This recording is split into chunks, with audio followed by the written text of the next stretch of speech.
সাম্প্রতিককালে আমরা কারিনা কায়সারকে হারালাম। এত অল্প বয়সী একটা মানুষকে আমরা হারাবো এটা ভাবতে পারিনি। কিন্তু আর কোনো কারিনা কাউসারের মতো আর কাউকে যেন হাতে না হয়, তার জন্য এই ভিডিওটা।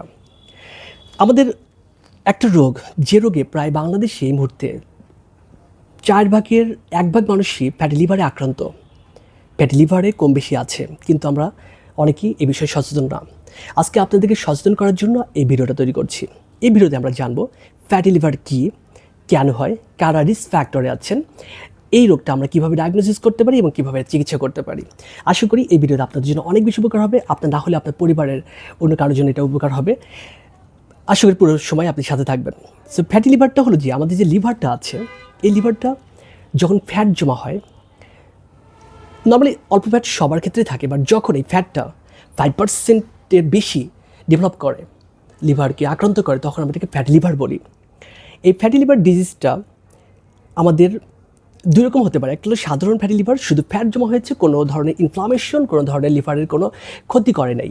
আরেকটা হতে পারে যে ফ্যাটি লিভারের বাসটা এত বেশি হয়ে গেছে যে আপনার ফ্যাট লিভারের সেলগুলো ড্যামেজ হওয়া শুরু করছে। এটা হলো যে ইনফ্লামেশন হয়ে ডেভেলপ করছে, এটা খুবই খারাপ অবস্থা।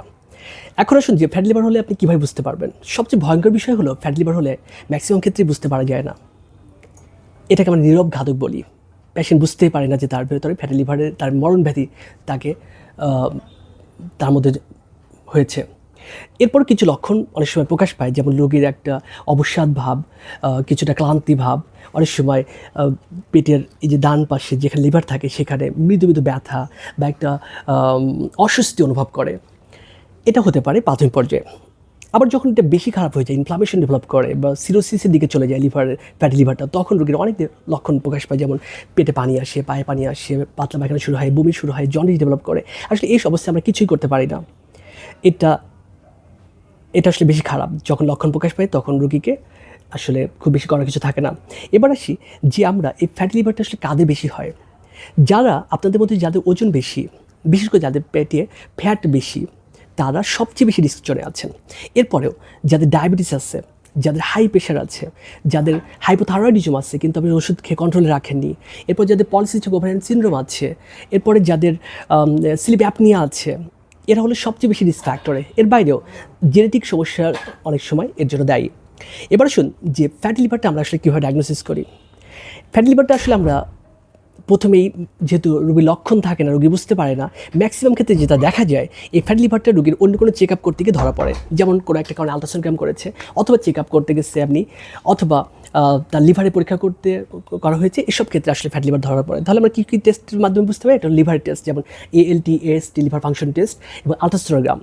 এর বাইরেও আমরা কিছু টেস্ট করি, যদি লক্ষণ দেখা দেয় সেক্ষেত্রে ফাইব্রো স্ক্যান করি, MRI করে কনফার্ম করি। এখন আসুন যে সবচেয়ে ইম্পর্টেন্ট পার্ট, আমরা কীভাবে চিকিৎসা করব।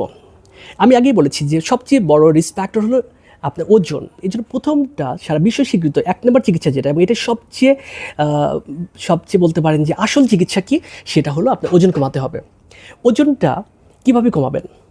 বলা হয়েছে যে আপনি 3 থেকে 5% ওজনও যদি কমাতে পারেন, তাহলে ফ্যাটি লিভারটা আপনার একটা সিগনিফিক্যান্ট কমে যায়। ইভেন আপনি যদি 10% ওজন কমাতে পারেন, তাহলে ফ্যাটি লিভার যদি ইনফ্লামেশনও ডেভেলপ করে থাকে, তাহলে সেটাও অনেকটা রিডিউস হয়ে যায়। এর বাইরে আপনার ওজন কমানোর জন্য কী কী করতে হবে? আপনাকে নিয়মিত ব্যায়াম করতে হবে। বলা হয়েছে যে আপনার সপ্তাহে 150 মিনিট ভারী এক্সারসাইজ বা মাঝারি ধরনের এক্সারসাইজ করতে হবে, অথবা প্রতিদিন 30 মিনিট করে আপনাকে এক্সারসাইজ করতে হবে। এতে করে ব্যায়াম। এরপরে আপনার খাওয়া দাওয়ার বিষয়ে নিয়ন্ত্রণ করতে হবে, যেমন আপনার কিছু খাবারগুলো পরিত্যাগ করতে হবে, যেমন সাদা ভাত কম খেতে হবে, তারপরে আপনার হলো যে ফ্যাটযুক্ত খাবার কম খেতে হবে, এরপর জাঙ্ক ফুড কম খেতে হবে, তারপরে কোকাকোলা, সফট ড্রিঙ্কস, এই খাবারগুলো আপনাকে অ্যাভয়েড করতে হবে।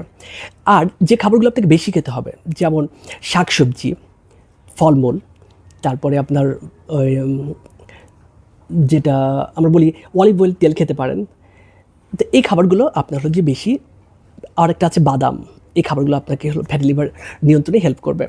এবার আসুন যে আমরা কীভাবে, এর বাইরেও যদি কারো বেশি সমস্যা হয়, সেক্ষেত্রে আসলে ডাক্তারের পরামর্শ নিয়ে, বিশেষজ্ঞ ডাক্তারের পরামর্শ নিয়ে আপনাকে বিশেষ ওষুধ পাওয়া যায়, সেটা আপনি ডাক্তার পরামর্শ নিয়ে খেতে পারেন। তো সুপ্রিয় দর্শক, এই হলো যে আজকের ভিডিওর সারমর্ম কথা।